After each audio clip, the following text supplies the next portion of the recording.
এক সিন্ডিকেট পালালেও নতুন সিন্ডিকেট আর চাঁদাবাজ দখলদারদের আবির্ভাব হয়েছে বলে অভিযোগ করেছেন জামায়াতের আমির ডাক্তার শফিকুর রহমান।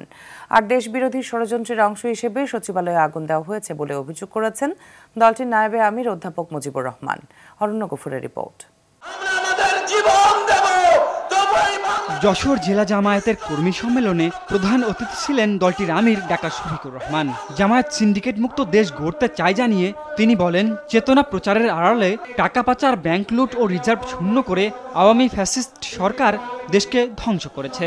বাজারে এখন আগুন, মানুষের পেট ভরতে হয় এখন আগুন দিয়ে, দ্রব্যমূল্যের অগ্নিমূল্য। আগের সিন্ডিকেটগুলো এখনো সরকার ভাঙতে পারে নাই, তবে ক্ষেত্র বিশেষে সিন্ডিকেট না ভাঙলেও সিন্ডিকেটের হাত বদল হয়েছে। একজন চাঁদাবাজি করে পেট ভরে পালিয়ে গেছে, আর কেউ এসে আবার চাঁদাবাজিতে লেগে যাক, সেটা কিন্তু আমরা চাই না।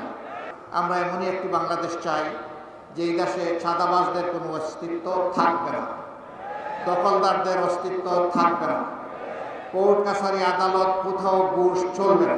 2000-এর কম বেশি আমাদের বুকের সন্তানেরা জীবন দিয়ে, রক্ত দিয়ে আমাদেরকে আজকে এই উন্মুক্ত পরিবেশ এনে দিয়ে গেল, তাদের রক্তের প্রতি আমরা যেন বেইমানি না করি।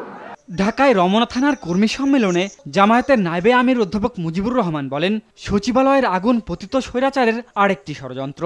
এক একটা ধারা তারা বের করছে, আর দেশটাকে কিভাবে অস্থিতিশীল করা যায়, এ দেশটাকে ব্যর্থ করা যায় সে চেষ্টা করে। সবাই যদি ঐক্যবদ্ধ থাকে দেশের স্বাধীনতা রক্ষা করার জন্য, বাইরে থেকে যতই তারা হাম্পি দাম্পি করুক না কেন, যত আগুনই লাগাক না কেন, এই আগুন তাদেরকে জ্বালিয়ে পুড়িয়ে শেষ করবে ইনশাআল্লাহ।